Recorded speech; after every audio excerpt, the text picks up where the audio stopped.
Hey everyone, and welcome back to the Orange Chronicles, where I chronicle what has been going on over the past week or so. I'd love to hear what you had going on over the past week. You can drop that down below in the comments or come check out a Discord I am part of, the Book Street Boys. There will be a link to that in the description as well. But let's go ahead and get right into it. And I actually have some updates this week. The past 2 weeks or so, I've just kind of been slowly working my way through two books. The first of which is House of Chains by Steven Erikson. This is book 4 of Malazan's Book of the Fallen, and this is one of the two books that I finished this week. And I have got to say, this made a little bit of a stir in a few different Discords, but I did not really have a great time with House of Chains.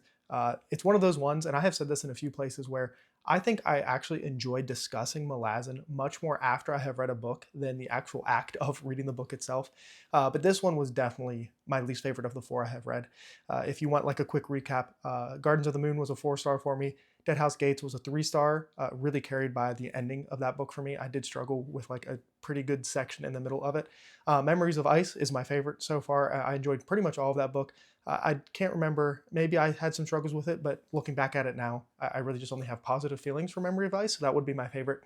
And I'm not going to reveal what my ranking was. You can check out the Discord where I did do that, but I'm going to be having a full video coming out for House of Chains where I go more in depth, kind of probably go by character, maybe something like that is kind of how I'm thinking, because there's some more characters that I would like to talk about and I think lead my discussion of House of Chains. So that'll be a full spoiler video, so you'll get my full thoughts on it.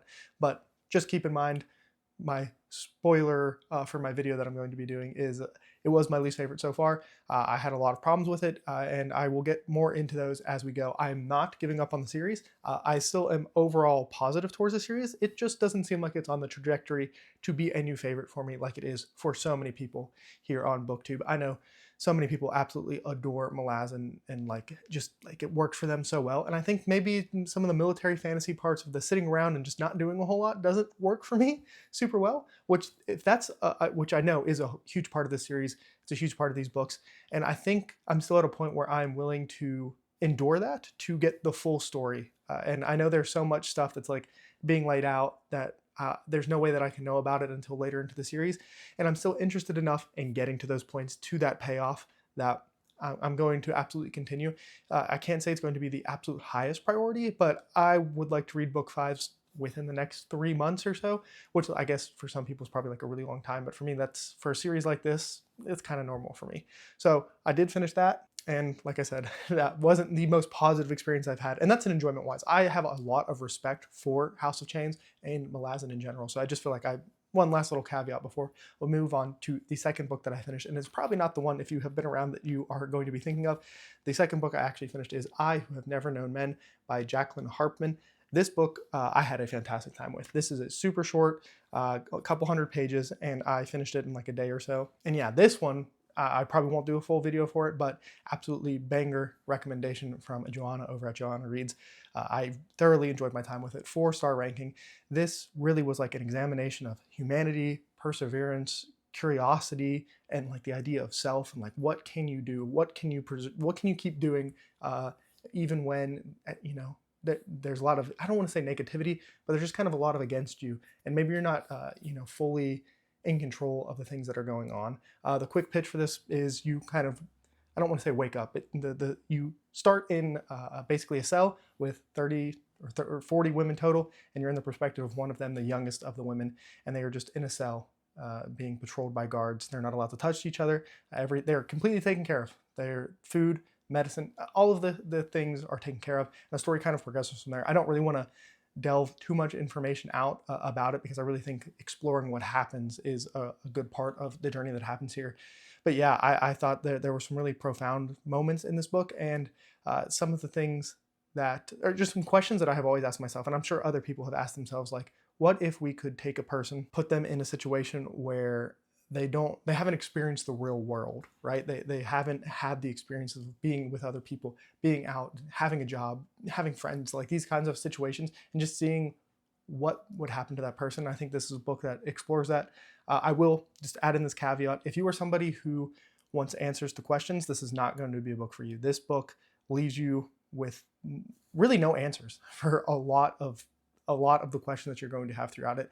That's not something that bothers me. I'm normally not somebody who needs an answer to every single thing, especially in a book like this. There are definitely some where I'm like, okay, I need some kind of answers. But for this book, I think it just worked well enough for me that it didn't really matter if I got those answers, which I think is always a really nice thing when a book is able to make itself so thought provoking, but you not really caring if it delivers on some of those answers. I will say this is a book that in that same vein reminded me similarly to a book I read last year called All the Fiends of Hell by Adam Neville, I believe.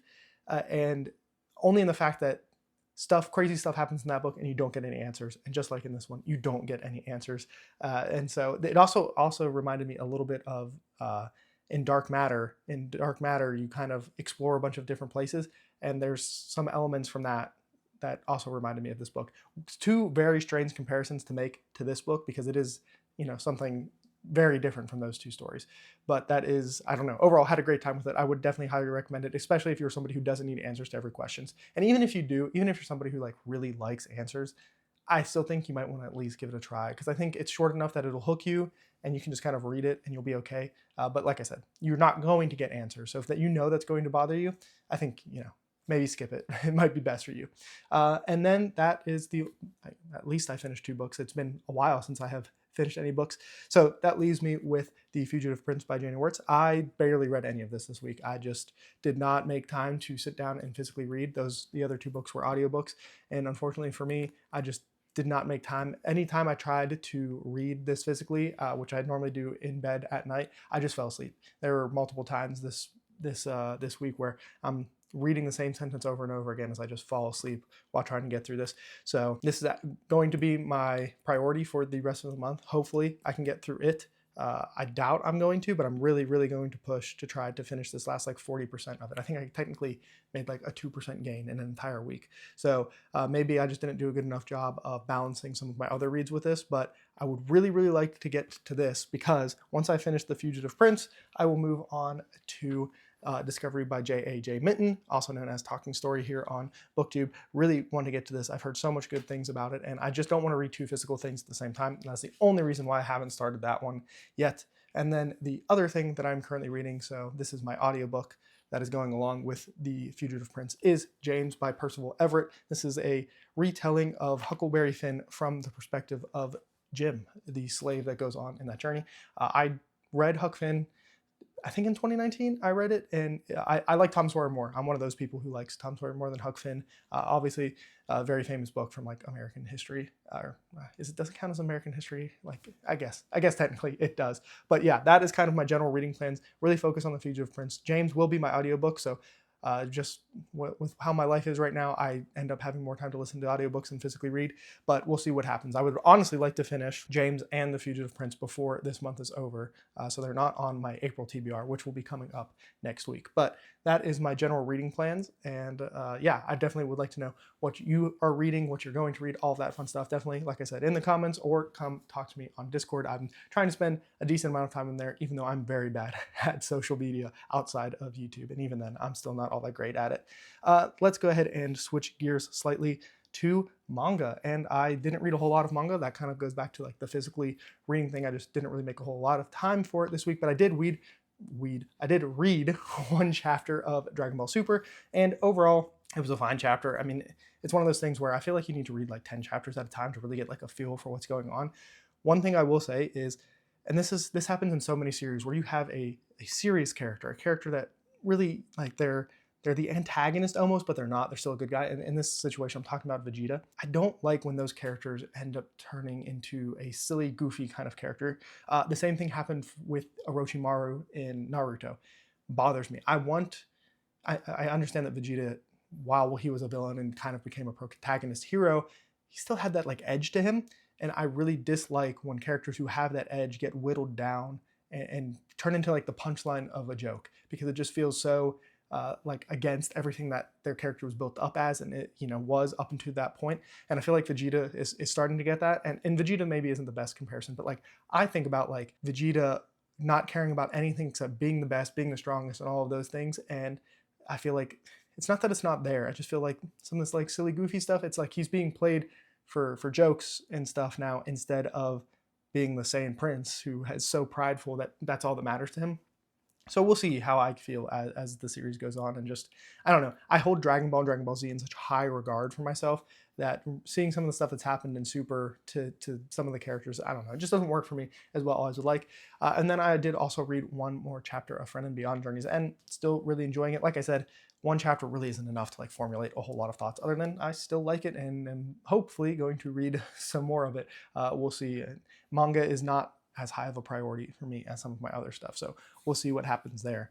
And then next up, let's talk about some of the stuff that I have watched or some video games that I've played, because I am trying to play some more video games, which is probably what well, this is definitely something that ate into my physical reading time. Is I have been playing Red Dead Redemption 2. I've never played it. I've owned it for years at this point, and I'm finally making an effort to try to get through it. I'm enjoying it overall. It's a little clunky. There's some mechanics in it that I don't love, but overall, I'm having a good time. And part of the problem is I end up just going and playing poker in Red Dead Redemption 2, which is just like a waste of time inside of the game, but it's fun. And so I'm enjoying my time with that. I forgot to mention this last week, but I did see How to Train Your Dragon for the first time ever. I've never seen the movie at all, but I went and watched it with like a live orchestra play the soundtrack to the movie while the movie is playing. If you ever have the opportunity to experience that with any movie, because I've seen it for Indiana Jones, Harry Potter, and Jaws. I have also, so I've done this 4 times, and it is one of the best experiences ever. That live music, you wouldn't think that it really makes that big of a difference, but it absolutely does. And at least where I go and see it, it's performed by our city orchestra, and it's like not like a super buttoned up affair. Like they tell you as the movie starts, like feel free to cheer, and like I don't know, it's a little bit more interactive. It's a little more free. You're not like in like a super dark theater where you don't want to make any noise, but like I don't know, it's a great experience. I highly recommend it if you get the chance to do that.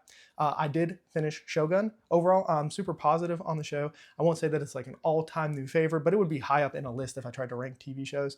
I don't feel let down by the ending. I think that's a kind of a common complaint, that the ending people aren't like super happy about. But in general, I was. I know my girlfriend didn't like absolutely love the ending. She still thought it was good, but there were definitely some things that frustrated her. But for me, I do think it was, you know what, I won't say that, I don't want to spoil it for anybody, but I do think there were some interesting choices made, and especially the last episode with an older character. I think that if you understand, if you've watched the show, I think you'll understand what I'm saying there. But they like present this older character, and I thought that was an interesting thing to do. I don't think it was needed, if I'm going to be completely honest. But maybe, I don't know, I guess they felt like it was. And I don't know if that's in the books, because I have not read Shogun just yet. What else? I'm about halfway through the new season of Invincible. It has been amazing. I have really been enjoying it. That is a show that I feel like every season has just gotten better and better and better, and I'm very much looking forward to how it ends. I've yet to been spoiled by it. I've seen a few like clips here and there, which I've tried to avoid. So I have a slight idea what is going to happen, but not really. So that is a good thing. And then the only other thing that I think I might be watching here soon is Wheel of Time Season 3. I've heard a lot of it. I've heard really positive things about it, actually, which is good.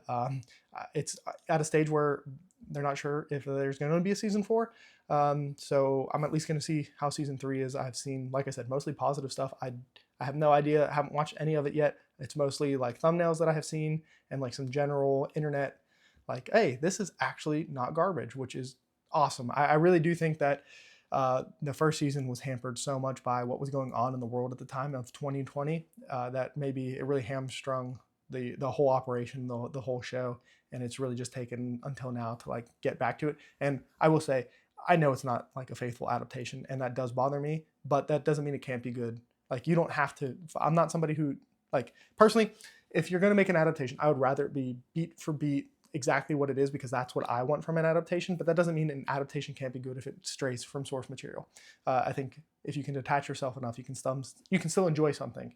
And like I said, I think I said this last week, if it gets people to read more Wheel of Time books, and maybe we can get special editions and all those kinds of things that come around with a series being more popular, I'm here for it. So hopefully I'll get around to watching that. Probably not this week. We'll see, maybe one episode now that we are done with Shogun. But yeah, that has been my week. I hope you have had a good week. Like I said, definitely let me know down below in the comments what you've got going on, what you're reading, watching, all that fun stuff. If there's anything you feel like I'm missing out on that I should be aware of, definitely let me know that as well. But that is all for me. And remember, read what you want when you want.